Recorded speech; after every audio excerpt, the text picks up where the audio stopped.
अस्सलाम वालेकुम स्टूडेंट, आप देख रहे हैं मेरे यूट्यूब चैनल तालीम तरबियत की दुनिया। मैं हूं मोहम्मद यासिर इकबाल। अच्छा, तो स्टूडेंट क्वेश्चन नंबर जो 8 है, इसके उसने गिवन हमें पी की वैल्यू दे दी है, क्यू की दे दी है। कह रहा है कि एक तो स्टैंडर्ड फॉर्म में उसको एक्सप्रेस करना है। अच्छा, स्टैंडर्ड फॉर्म कौन सी होती है? यानी ये स्टैंडर्ड फॉर्म ही है, यानी कि जो पॉइंट होता है फर्स्ट नॉन जीरो डिजिट के बाद रहता है, यानी जीरो के अलावा कोई डिजिट हो उसके बाद पॉइंट होना चाहिए। तो 7 जीरो तो नहीं है, इसलिए 7 के बाद पॉइंट है। और साथ क्या होना चाहिए? यानी कि 10 की power in 10 raise power something होनी चाहिए, जैसे कि यहाँ 3 है और 5.25 इंटू 10 रेज पावर क्या 4 है। ये दोनों स्टैंडर्ड फॉर्म है। अब कह रहा है कि लाजमी बात है, इस ये जो इसको सॉल्व करेंगे ना, इसका जो फाइनल आंसर आएगा, कह रहा है उसको आपने स्टैंडर्ड फॉर्म में लिखना है। अब उसने क्या कहा है? कह रहे पहले ए में कह रहा है 2p इंटू 4q की बात करता है और दूसरे में q माइनस पी की बात करता है बी पार्ट। अब आप देख सकते हैं ये क्या लिखा, टू मैंने 2 लिखा, ये p है ना, p की जगह ये देखो मैंने p की वैल्यू आगे मल्टीप्लाई का साइन 4 ऐसे ही लिख दिया, आगे q है तो q की वैल्यू लिख दी। ठीक है, अब सिंपल हमें क्या करना होगा? सबसे पहले हमें ये होगा कि ये जो 2 है ना, इसे 7.5 से क्या करना पड़ेगा? मल्टीप्लाई। तो जब 7.5 को मल्टीप्लाई करेंगे 2 से तो ये आ जाएगा जी 15.0 इंटू 10 रेज पावर 3 इंटू, अब क्या कर लेते हैं जी, 5.25 इंटू 4 को मल्टीप्लाई करेंगे तो 1.00, तो 21.0 लिख देंगे इंटू 10 रेज पावर क्या आ गया? 4 आ गया। अब हमने क्या करना है कि यहाँ मल्टीप्लाई हो रहे हैं जबकि वहाँ देखिए माइनस हो रहे हैं। अब इसमें क्या होगा कि 15.0 21.0 या 15 मल्टीप्लाई बाय 21 भी आप कर सकते हैं। इनको मल्टीप्लाई किया जाए तो 315 आते हैं, यानी 15। अब मैं यहाँ लिख देता हूँ, यानी 15 मल्टीप्लाई बाय 15.0 को 15 ही मैंने लिख दिया। या चलिए लिख लेते हैं यार 15, या मैं ऐसे ही लिख देता हूँ। इसको इसके साथ जब मल्टीप्लाई किया तो ये कितना आ गया? 315 आ गया। ये हो गया, आई थिंक 315 ही आता है, सही, हाँ यही आता है। इंटू 10 की पावर कितनी हो जाएगी? 3 प्लस क्या आ गया? 4। कैसे? क्यों? ये भी 10 है, ये भी 10 है, तो बेस सेम है ना, तो एक बार लिखा तो एक्सपोनेंट ऐड हो जाएंगे। तो अब हमारे पास क्या हो जाएगा? 300। अच्छा, इसका पॉइंट यहाँ पे आएगा, सही है। पॉइंट इसका क्या आ जाएगा? यहाँ पे आएगा। अब इस पॉइंट को यहाँ से मैं इस तरफ लेके आऊँ, यानी 15 पॉइंट आप बेशक ऐसे करोगे यार, जीरो लिख लो ना, तो इधर लेके आऊँगा जब, तो ये कितना हो जाएगा? 3.15 इंटू 10 की पावर कितनी होगी? कितने स्टेप? 2 स्टेप मूव किया तो 10 की पावर 2 इंटू 10 की पावर दूसरा 10 कौन सा? ये वाला। पावर कितनी आ गई है? 7 आ गई। अब 2 क्यों आया है यार? 2 इसलिए आया है कि हमारे पास ये जो पॉइंट है वो 2 स्टेप इस तरफ को क्या कर गया? मूव कर गया। तो अब हमने क्या करना है कि फाइनल इसका आंसर क्या हो जाएगा? 3.15 इंटू 10 की पावर क्या हो जाएगा? 7 प्लस 2 क्या हो जाएगा? 9। तो ये हमारे पास ना सिर्फ यानी कि वो सिंप्लीफाई हो गया, बल्कि इसका आंसर जो है वो स्टैंडर्ड फॉर्म में आ गया, मल्टीप्लाई भी हो गया। और ये इसकी स्टैंडर्ड फॉर्म है कि जो ज़ीरो है, ये देख सकते हैं कि जो पॉइंट है वो फर्स्ट नॉन ज़ीरो डिजिट के बाद है और साथ 10 रेज़ पावर 9 है। इधर देखिए, यहाँ पे देखें तो यार ये दोनों डिफरेंट वैल्यू थी, ये 15.0 थी, ये 21.0 थी। तो इन दोनों को हमने मल्टीप्लाई कर लिया और इसको एक बार लिखे पावर को ऐड कर लिया। लेकिन इस वाले केस में ऐसा नहीं होगा, इसमें थोड़ा सा सिंप्लीफाई करना पड़ेगा। कैसे सिंप्लीफाई? ऐसे करना पड़ेगा कि मैं इसको 5.25 इंटू 10 रेज पावर, देखिए मेरे पास क्या आ गया, ये तो 4 है ना, लेकिन अब ये दोनों सब्ट्रैक्ट, इन दोनों की सब्ट्रैक्शन नहीं हो सकती। इन दोनों की सब्ट्रैक्शन उस टाइम तक नहीं हो सकती जब तक इन दोनों के साथ ये जो 10 है ना, इसका एक्सपोनेंट सेम ना हो जाए। तो इसको एक्सपोनेंट सेम करने के लिए मुझे क्या करना पड़ेगा? Minus 0.75 into 10 raise power 1 into 10 raise power 3। Point इधर था, मैंने पॉइंट को ऐसे एक स्टेप इस तरफ कर दिया ताकि मेरा एक 10 की पावर 1 आ जाए। क्यों आ जाए? अभी देखना ना, अभी आपको ये चीज़ समझ आ जाएगी कि ऐसा मैंने क्यों किया। जीरो, ये माइनस का साइन है, ठीक है जी। माइनस 0.75 इंटू 10 की पावर कितनी हो जाएगी? 3 ये और ये दोनों को मल्टीप्लाई हो रहे हैं तो पावर ऐड हो जाएंगे। 3 प्लस 1 क्या हो जाएगा? 4। इस पॉइंट को एक स्टेप इस तरफ इसलिए मूव किया कि इनके साथ जो 10 की पावर है ना वो सेम आ जाए। अब देखिए, ये सेम जब आ गई है तो ये दोनों आपस में सब्ट्रैक्शन इनकी हो सकती है, इनकी सब्ट्रैक्शन पॉसिबल है। अब सिंपल क्या करना है भाई आपने? 5 पॉइंट जो 25 है ना, उसमें से 0.75 निकालो तो 4.49 और 10 की पावर क्या आ जाएगी? 4 इसी तरह आ जाएगा। क्यों? क्योंकि देखो ना दोनों के साथ 10 की पावर 4 थी, सेम था, तो आपस में आ गया। अब हम इसको final as per your book जो आंसर है वो 4.4 के बाद देखो 5 है ना, तो हम इसको ना सॉरी 9 है ना, तो 4 को 1 इंक्रीज करके इसे राउंड ऑफ करना कहते हैं। तो यूं ही हमारे पास Q माइनस पी ये आ जाएगा। अच्छा, एक और चीज़ कि हमने पॉइंट के बाद एक डिजिट लिखना है, तो जब अगर एक डिजिट लिखना है तो उसके बाद अगला डिजिट देखो क्या है, वो डिजिट अगर 5 या 5 से बड़ा हो तो जो डिजिट आपने लिखना होता है उसको 1 इंक्रीज कर दिया जाता है। इसलिए क्योंकि मैंने सिर्फ ये डिजिट लिखना था, तो इसके बाद वाला डिजिट मैंने देखा वो 9 है, जो कि 5 या 5 से बड़े के ग्रुप में आता है, इसलिए इसमें 1 ऐड कर देंगे। अगर इस 9 की जगह मेरे पास 4 होता या 4 से कोई छोटा नंबर होता, 3 2 1 0 होता, तो फिर हम ये क्या करते, इस 4 को 4 ही रहने देते, इसको चेंज ना करते, और यही हमारे पास इसका फाइनल आंसर है क्वेश्चन नंबर 8 का। अच्छा, तो स्टूडेंट क्वेश्चन नंबर 9 की अगर बात करें तो इसमें गिवन हमें दे रहा है x की भी वैल्यू दे रहा है, y की भी वैल्यू दे रहा है, कह रहा है फाइंड लिख लें या एवेल्यूएट लिख लें। कह रहे हैं x प्लस 8 y की वैल्यू फाइंड करो, और आंसर आपका किस में होना चाहिए, स्टैंडर्ड फॉर्म में, आंसर इन स्टैंडर्ड फॉर्म में लिखें। तो चलिए स्टैंडर्ड फॉर्म की बात बाद में, ये दोनों एक्चुअली स्टैंडर्ड फॉर्म में, स्टैंडर्ड फॉर्म में हमने लिखेंगे। अब हमारे पास क्या हो जाएगा, x है ना, इक्वल का साइन देखो मैंने लगा दिया, x है, x की जगह मैं क्या लिखूंगा, 2 इंटू 10 रेज पावर -3 हो गया। आगे प्लस का साइन है, तो ये देख सकते हैं मैंने प्लस का साइन डाल दिया। 8 है, मैं 8 लिख दूंगा। आगे क्या है जी, y है, तो y को मैं ब्रैकेट में से लिखा क्योंकि 7 मल्टीप्लाई बाय 10 रेज पावर -4। तो ये पहला तो एज इट इज आपने लिख देना है, 2 इंटू 10 रेज पावर -3 आ गया, प्लस 8 को इससे मल्टीप्लाई करो, तो 8 7 जर कितना हो जाएगा, 56 इंटू 10 रेज पावर -4 हो गया। अब हमने ने क्या कराना है भाई, प्लस कराना है। तो इनको प्लस कराने के लिए हमें क्या करना पड़ेगा, इसको, इनके जो एक्सपोनेंट है ना उन्हें सेम करना पड़ेगा। इनके एक्सपोनेंट सेम करने का ये है कि या तो इसको 5.6 लिख दो, ठीक है, 5 पॉइंट यानी पॉइंट एक स्टेप इधर ले आओ। इसका पॉइंट नहीं है ना, तो इसका मतलब है कि इसका पॉइंट ऐसे, आप इसको यूं भी लिख सकते हैं ना, यार ये 2.0 था ना, तो ये तो 56.0 होगा। तो दूसरी ये है कि इसका अगर एक स्टेप इधर ले जाएं, ये यानी कि असल में ये था लिखा हुआ है 2.0, यानी आप लिख सकते हैं 2 पॉइंट, या इसको मैं यूं लिख लेता हूँ ना आगे, 2.0 इंटू 10 रेज पावर -3, तो इसको बेशक ऐसे लिख लो यार, 2.0 इंटू 10 रेज पावर -3, ये इसलिए लिख रहा हूँ। इसको भी आप 7.0 लिख सकते हो, इसको भी आप लिख सकते हो 7.0 इंटू 10 रेज पावर -4 आप लिख सकते हो, यहाँ पे लिखे या ना लिखे एक ही बात। अब क्योंकि इसका पॉइंट 2 डिजिट के बाद है, तो ये क्या है कि इसको मैं इधर ही चेंज कर लेता हूँ।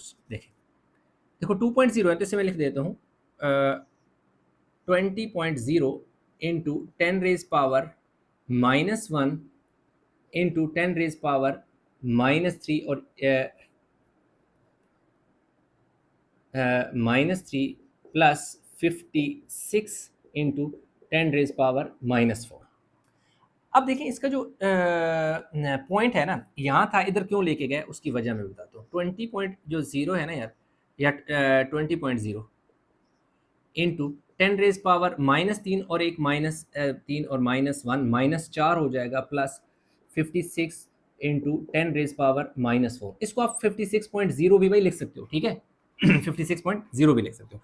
20.0 का मतलब है 20 है। अब इन दोनों को हमने ऐड करना है। देखें 6 प्लस 0 क्या होता है, 6 होता है। 5 प्लस 2 कितना होता है, 7, यानी 76 आ गया, 0.0 लिख लो, चलो 76.0 लिख लो, इंटू 10 रेज पावर क्या आ जाएगी, -4 आ गया। अभी ये स्टैंडर्ड फॉर्म में नहीं है, उसने क्या कहा था कि इसको ना स्टैंडर्ड, क्या कह रहा है कि राइट इन स्टैंडर्ड फॉर्म। अब हमने इसे स्टैंडर्ड फॉर्म में लिख रहे हैं, तो स्टैंडर्ड फॉर्म में लिखने के लिए हमें क्या करना पड़ेगा, ये जो पॉइंट है ना, इसको एक स्टेप हमें इधर मूव कराना पड़ेगा। अगर हम इसको एक स्टेप इधर मूव कराते हैं, तो हमारे पास क्या आ जाएगा, 7.6 into 10 raise power +1 multiply by 10 raise power -4। तो ये क्या हो जाएगा, x प्लस 8y, ये आ जाएगा जी 7.6 इंटू 10 रेज पावर +1 -4, तो 7.6 into 10 raise power -3, x plus 8y का आंसर आ जाएगा। ठीक हो गया, आप देख सकते हैं कि ये हमारे पास 7.6 इंटू 10 रेज पावर ये आ गया। ठीक, अच्छा इसका जो सेकंड मेथड है, अब वो क्या कर सकते हैं, मैं इधर में आपको सेकंड मेथड ही बता देता हूँ। ठीक है, ये इधर लिख लेते हैं, ठीक है ना। सेकंड मेथड, यार सेकंड मेथड में x plus 8y is equal to 2 ये है ना हमारे पास इंटू 10⁻³ प्लस 8 इंटू 7 इंटू 10⁻⁻4, तो ये आ जाएगा जी 2 इंटू 10⁻³ प्लस 8 7 56 इंटू 10⁻⁻4, तो 2 इंटू 10⁻³ प्लस इसका पॉइंट नहीं है तो इसका मतलब है पॉइंट यहाँ से है, पॉइंट यहाँ से यहाँ ले आओ, तो ये आ जाएगा जी 5.6 इंटू 10⁻1 इंटू 10⁻⁻4। अब 10⁻1 कहाँ से आया, जो एक स्टेप हमने इसको इधर मूव किया, पॉइंट नहीं होता तो एंड पे होता है। 2 इंटू 10⁻³ प्लस 5.6 इंटू 10⁻+1, ये देखिए ना +1 था, ये -4, क्योंकि पॉइंट इधर से लेफ्ट से राइट की तरफ जाता है तो जितने स्टेप मूव कराया जाता है 10 की उतनी ही पावर लिखी जाती है, तो एक स्टेप हमने मूव किया तो इसलिए +1 लिखा, तो 2 इंटू 10⁻³ आ गया ना, प्लस 5.6, 4 में से 3 गया तो हमारे पास कितना आ जाएगा 10⁻⁻3, इसलिए कि 4 बड़ा है साथ साइन माइनस का। अब देखिए ये दोनों की बेसिस यानी कि साथ जो पावर हैं 10 की वो सेम होगी, तो अब आपस में ऐड हो सकते हैं। तो देखिए 2 + 5 कितना हो जाएगा जी, यानी इसको हम यूँ लिख सकते हैं 2.0 इंटू 10⁻³ प्लस 5.6 इंटू 10⁻³ आप साथ साथ 0.0 भी लिख सकते हैं, लास्ट में इधर भी लिख सकते हैं। तो देखो 6 + 0 6, पॉइंट जो है वो अपनी जगह पे आ जाएगा, 5 + 2 क्या आ जाएगा जी 7 आ जाएगा, 7 इंटू 10⁻³ एक बार हम लिख देंगे, ठीक है। तो यूँ हमारे पास ये हो गए, दोनों सूरतों में आंसर सेम आएगा। जो आपको मेथड पसंद है वो कर लें, जो इजी लगता है वो कर लें, कोई पाबंदी नहीं है। अच्छा, तो स्टूडेंट क्वेश्चन नंबर अगर हम बात करें 10 की, तो उसमें हमें गिवन दे रहा है m की वैल्यू भी दे दी, n की दे दी, क्या दो चीज़ें फाइंड करने की कह रहा है। a में कह रहा है m इंटू एन, ये जो दोनों वैल्यू इनको मल्टीप्लाई करके लिखें और आंसर स्टैंडर्ड फॉर्म में लिखें। दो चीज़ें याद रखिएगा कि जो हमारा आंसर होगा वो स्टैंडर्ड फॉर्म में, क्योंकि इसने हमें स्टैंडर्ड फॉर्म में लिख के दे दिया। b में कह रहा है कि m और n को डिवाइड करें, जो आंसर आए उसको भी स्टैंडर्ड फॉर्म में लिखें। तो अब हम सबसे पहले क्या करेंगे कि ये जो 3.2 है ना और 5.0 है, इन दोनों को मल्टीप्लाई करेंगे, सही है। यानी वैसे इस तरह लिख लेता हूँ कि 3.2 यानी m की जगह देखो मैंने m की वैल्यू लिखी, मल्टीप्लाई हो रहा था तो मैंने मल्टीप्लाई का साइन डाल के n की जगह n लिखी, तो मल्टीप्लाई बाय 5.0। अब मल्टीप्लाई बाय क्या होगा, 10 की पावर देखिए 6 हो गया और 10 की पावर 7 इसमें यानी एक दफ़ा ऐड कर लें। ये 10 की पावर 6 है, 10 की पावर 6 है, मल्टीप्लाई हो रहे हैं। जब भी बेसिस सेम हो, जैसा कि 10 और 10 बेस है, एक्सपोनेंट ऐड कर दो, जैसे मैंने यहाँ की क्या किया 6 और 7 को ऐड कर दिया, क्योंकि दोनों के नीचे जो बेस था वो सेम था।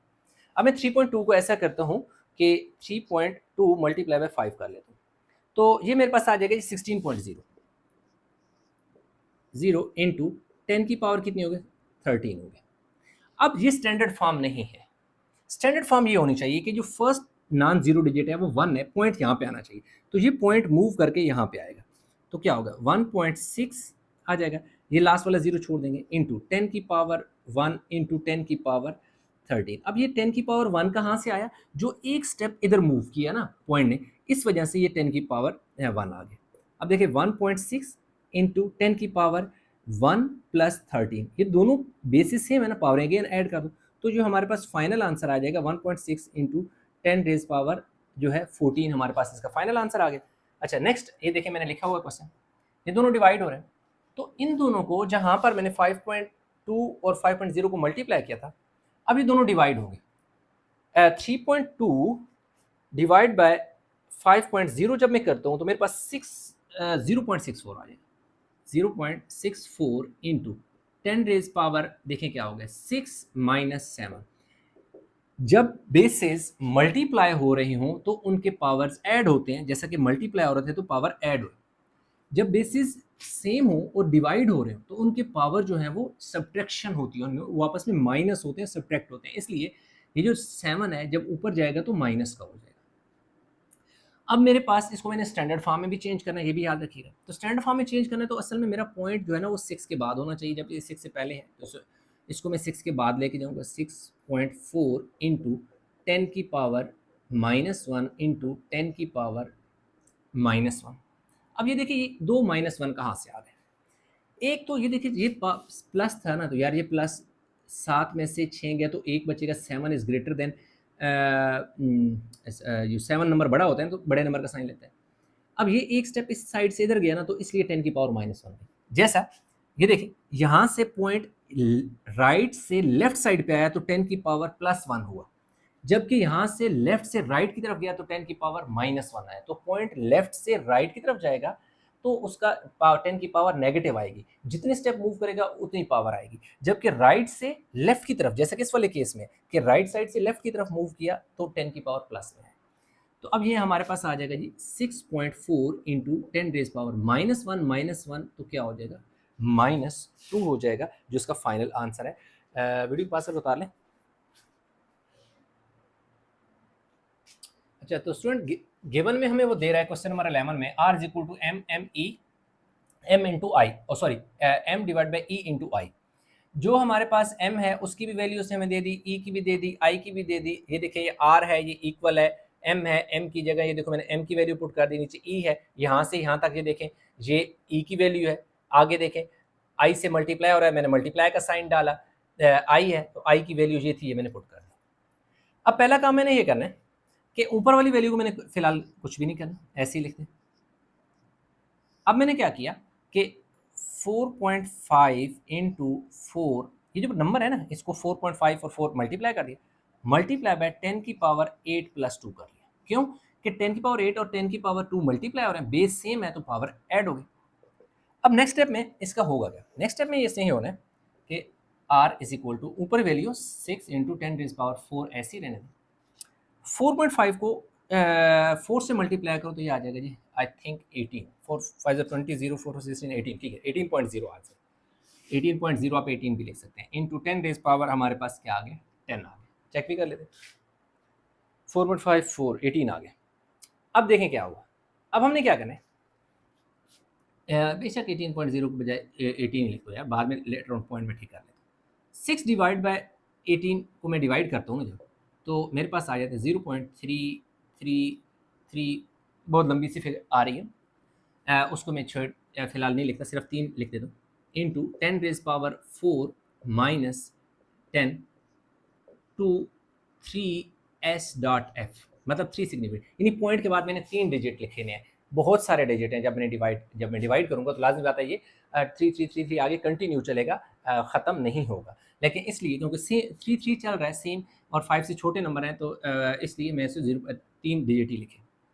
अब देखिए मेरे पास क्या हो जाएगा यार, इसको ना मैंने इस पॉइंट को असल में इस तरफ लेके जाना है, क्योंकि उसने क्या कहा है कि स्टैंडर्ड फॉर्म में भी लिखें। तो ये स्टैंडर्ड फॉर्म तो नहीं है, स्टैंडर्ड फॉर्म तो ये कहती है कि जो पॉइंट होना चाहिए फर्स्ट नॉन जीरो डिजिट के बाद होना चाहिए, जबकि यहाँ तो जीरो के बाद डिजिट है, जीरो के बाद डिजिट वाला जो फॉर्म होती है वो स्टैंडर्ड फॉर्म तो नहीं कहलाती।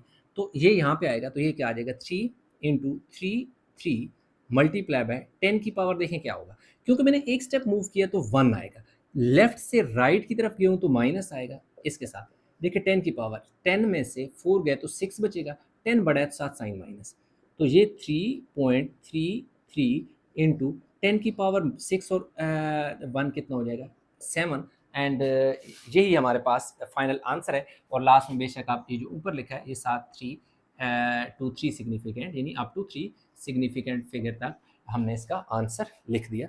तो ये क्वेश्चन 11 हो गया जी कंप्लीट। आई होप क्वेश्चन समझ आया होगा। इसमें कहीं भी किसी जगह कोई कन्फ्यूजन है तो मुझे कमेंट में ज़रूर बताइएगा। वीडियो को लाइक करें, शेयर करें, चैनल को सब्सक्राइब नहीं किया तो चैनल को ज़रूर सब्सक्राइब कर लें। तो इंशाल्लाह मिलेंगे एक नए लेक्चर के साथ, तब तक अपना बहुत सारा ख्याल रखिएगा। अल्लाह हाफिज़।